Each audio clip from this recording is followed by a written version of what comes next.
Hey there internets, I'm Michael and this is Toucan Play That Game. So this is the first in a trio of videos about snowtails, and in this first video I'm going to teach you how to play the game, and then in the second video I'll run you through a couple of turns so you can see an example of just how the game actually works. And the final video will be my review on the game, where you can see my thoughts on the game and of course whether or not Toucan Play That Game. So if you're interested in those, please do follow the links that are in the description on this video. Otherwise, let's get started. So the version of Snowtails I am looking at here is the third edition, published in 2015 by Renegade Game Studios. The first two editions were published by Cragor Games and then by Asmodee. Rules-wise, they are pretty much identical, so this video will work for teaching any of those editions.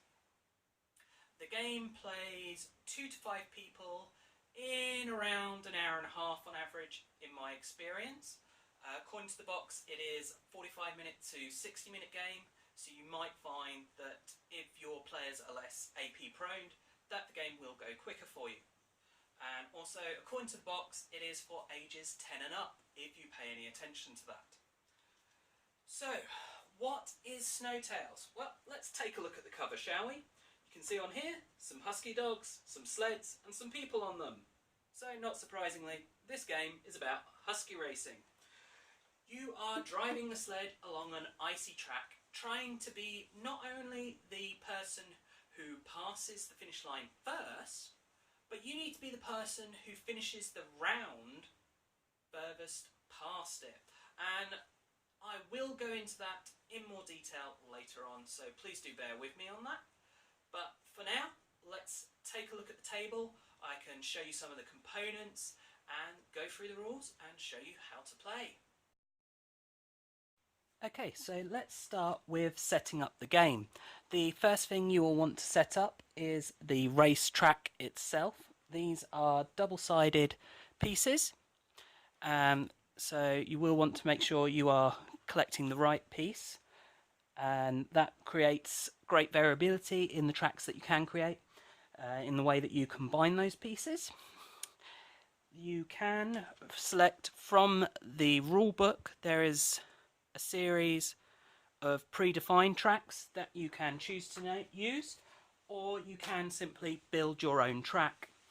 When putting the track pieces together, it is important to ensure that you have the right colour following suit all the way along the edge. So on the left hand side of the track, we should see yellow flags on all the track pieces. So if I just bring this one closer, you can see the yellow flag there and the red flag there. So on the right we'll have a red flag, and on the left the yellow flag. And if we look at one of the player sled pieces, we can see they also have a yellow and a red flag on. This is to help you identify which side of the track each side represents. So no matter how twisty the track becomes, the yellow side will always represent this side of the sled, and the red side this side.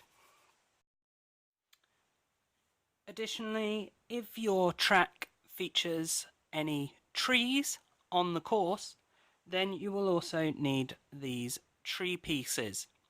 And what you'll do is place those on each space where there is a tree on the track. If those trees get hit by a sled during play, that sled will be damaged and the player will have to take dent cards, at which point the tree gets removed.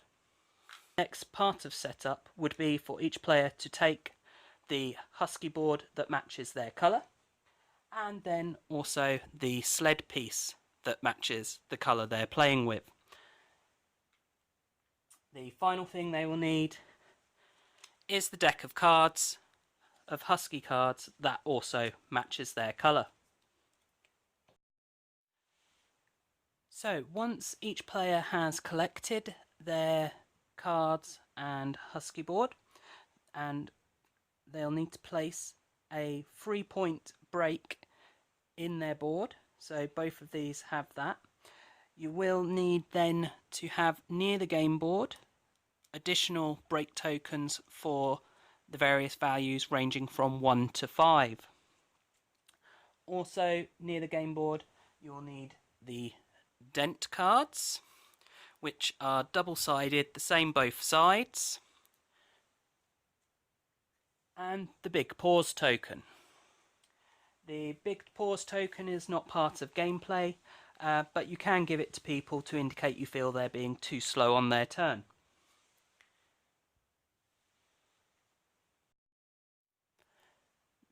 The next thing that each player will need to do is to shuffle their husky deck. So it's nicely randomised, and place it face down beside the sled. And this will be the draw pile that they're drawing cards from. Next, you need to determine the starting player. The rules for doing this is that whoever has the huskiest voice is starting player.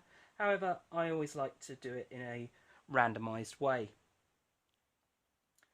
Once you have determined the starting player, they will then get to choose which position of the start tile that they will be placed on. If they're on the first place, this will mean that they will be taking the first turn. However, they could choose, no matter the number of players, to go on any of the spaces. If a player chooses to go on the 4 or 5 spaces, they will receive extra cards to their starting hand. For the 4th position, it would be 1 card. For the 5th position, it would be 2. Once you have gone round the table with every person placing their sled in the position they would like to be in for starting, each player will then draw their starting hand, bearing in mind those in the 4th position and 5th position would draw an extra card. Everyone else, it is just 5 cards. Okay, so having gone through how to set up the game, we are now ready to start on how to actually play the game. So first thing I'm going to go through here is the round structure. So the rounds have 2 phases. The first phase will be determining the player turn order, and the second phase will then be the players actually taking their turns. The turn order is determined by your current position in the race. So if you are in first place, then for this round you'll take your turn first, and then of course second place will go second, and so on until everyone has taken their turn. So how you then determine what position each player is in is by looking at the track, and you can see the track has lines. So you can follow those lines, and those tell you the relative position. The further forward the line, the further forward the player. So if we take an example where we had the red player there and the blue player there, you can see the red player is quite clearly further ahead. If we take a look at an example on a corner, so say red is there and blue is there, again you can quite clearly see that the front line of the square that the blue player is in is further forward, so they are in first place. However, let's look at an example where the players are actually on the same line. So if we look at this straight with these two next to each other, we can see that they're both on the same line. So you can't just use which line is further forward to determine who is in first. In this situation, what you need to do is look at who is closest to the inside edge of the next corner. So we have the corner here, the inside edge is the red side of the track on the right, and the player closest to that is the blue player, so the blue player would be in first position. So the next stage of each round is the player turns, and the structure of the player turn is that each player will play 1 to 3 of their husky cards. That must be the same value, and they must play a card. The next step is that they will move their sled based on their speed, and I'll go into that in more detail in a minute. And then finally they return their hand size to 5 cards, either by discarding down to 5 or drawing up to 5 as needed. And dents count for your hand size, but you can never discard dent cards in order to get yourself to a hand size of 5. So the first step in a player's turn is to play 1 to 3 husky cards from their hand. As these must all be of the same value, if I had a hand that looked like this, of 1, 2, 3, 4, 5 as my 5 cards, I would only be able to play 1 card because I do not have any multiples of the same number. So what you can do with playing your cards is you can play them to one of 3 locations. You can either play them to your left husky, your right husky, or to your break. If you're playing the card to your break, what you would do is play it into your discard pile face up, and then you would take the appropriate break token and replace the break with that value token.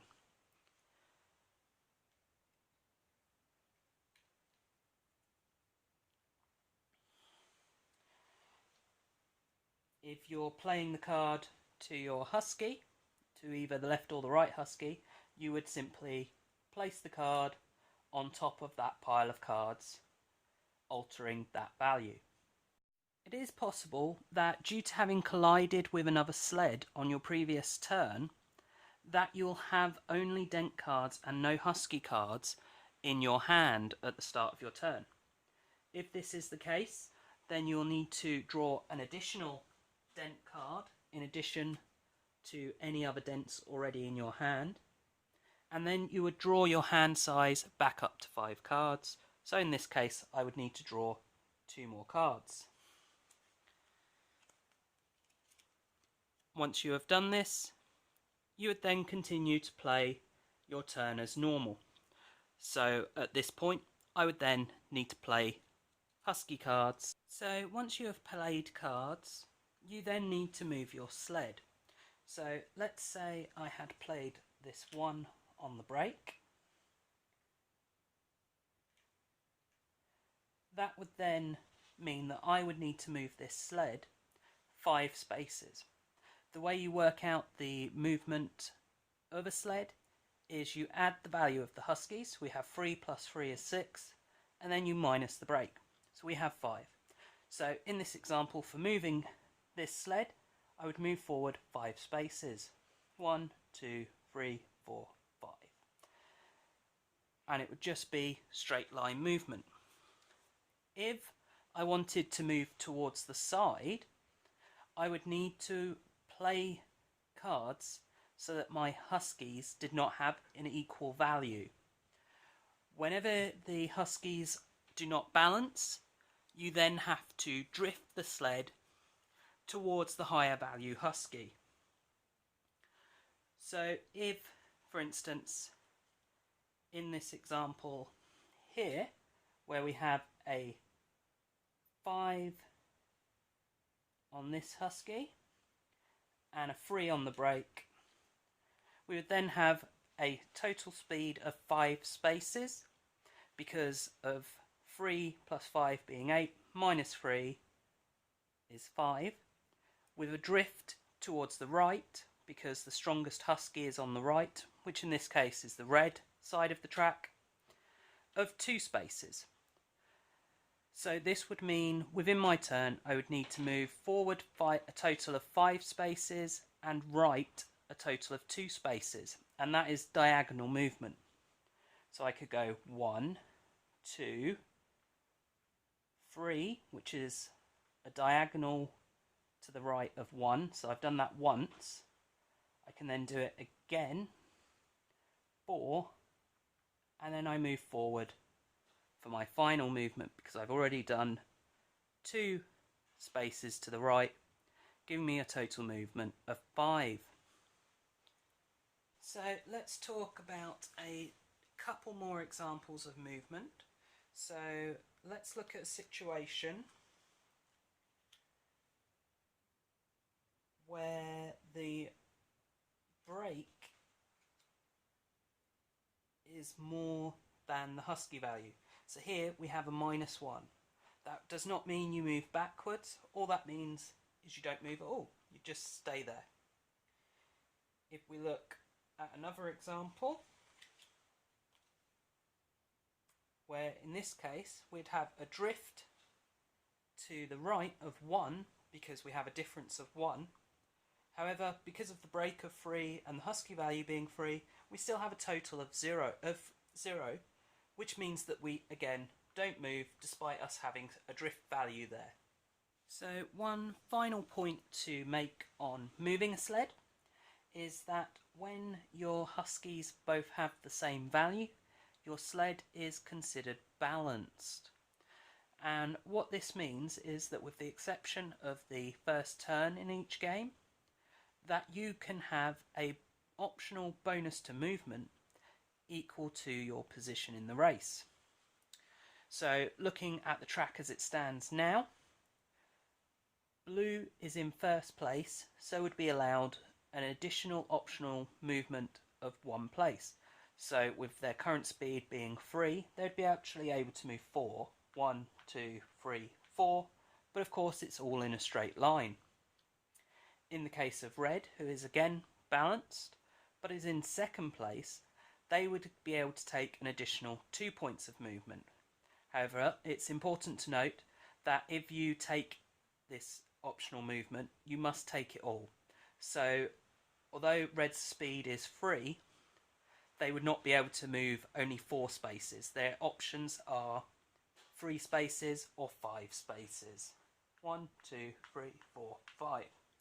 The final phase in a player's turn is to draw back up to a hand size of 5. So let's say this was my hand size, my current hand, of 3 cards. I would have to draw an additional 2 cards from the deck to draw back up to 5. It is possible that your hand will contain dent cards. Dent cards do count towards your hand limit. So in this case, I'd actually count as having 4 cards. So I'd only get to draw 1 additional card. It is also possible, due to dent cards, to end up with more than 5 cards in your hand at this point. In that case, you have to discard cards until you only have 5. The discarded cards gain you no benefit. Also, please note, you cannot discard the dent cards, you must keep those. So in this case, I could discard this 1. Okay, so the next rule I want to kind of cover, or item, is the dent cards. I've mentioned these quite a lot. Whenever you have to take a dent card, it goes into your hand. If you ever at any point have 5 dent cards in your hand, then your sled is destroyed and you are removed from the game. Okay, so let's talk about how you get dent cards. So the way you can get the most dent cards in at any one point is by going around a corner. So let's take an example here. So we have this blue here, and let's say they had 2 very speedy huskies pulling them along with 5s. Their current speed would be 7. Whenever they cross the start line of a corner, you can see the corner has values. On this corner here, we see values of 4. That is the speed rating of the corner. If you enter that corner at a speed greater than that, then you take the difference in dent cards.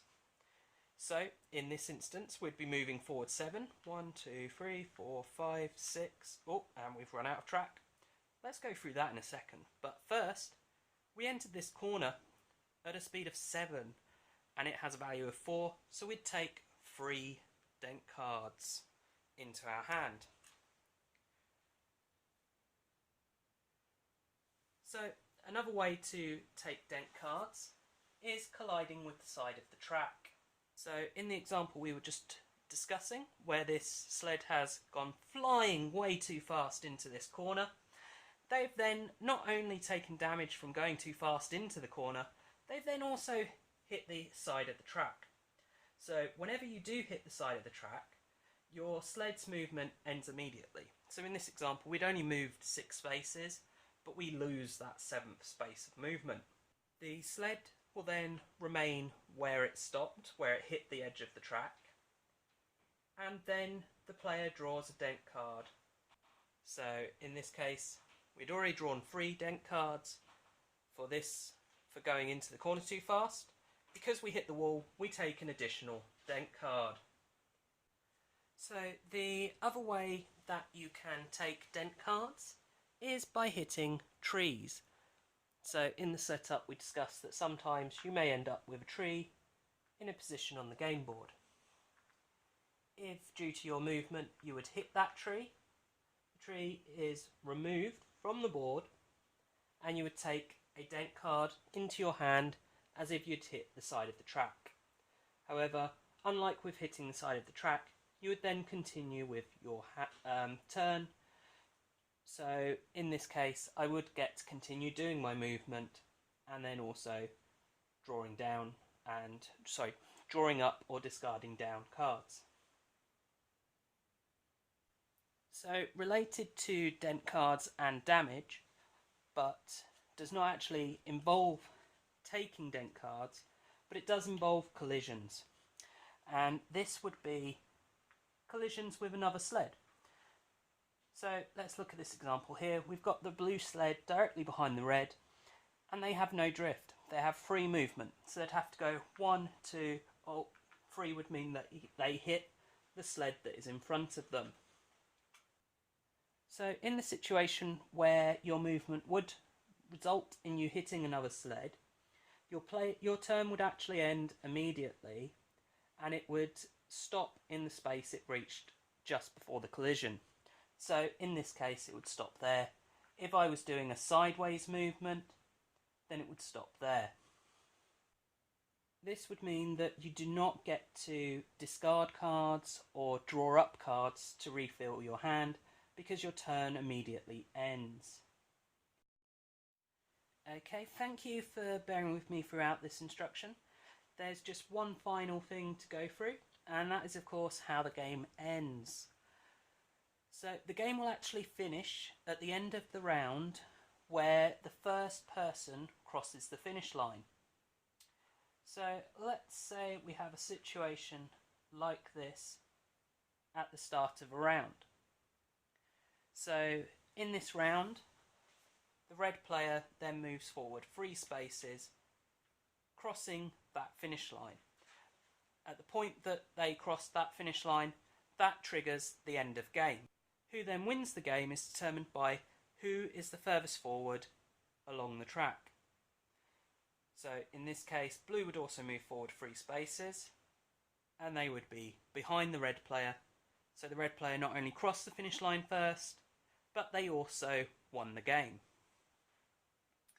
If you have a situation where the players are on the same line of the track, you do not get a draw, but instead you look at the finish piece, and if I can draw this closer, hopefully it will focus on this little checkered flag here, which is on the red side of the finish line. The player that is nearest to the checkered flag will be, with regards to sides, will be the player who wins the game. So in this situation we have here, blue is nearest the checkered flag, so blue would win the game. Thanks for watching Toucan Play That Game. If you've liked this video, please do follow the link in the description for the remaining 2 videos in this series. And of course, please do check out the rest of our videos and subscribe to the channel. And as always, bye for now.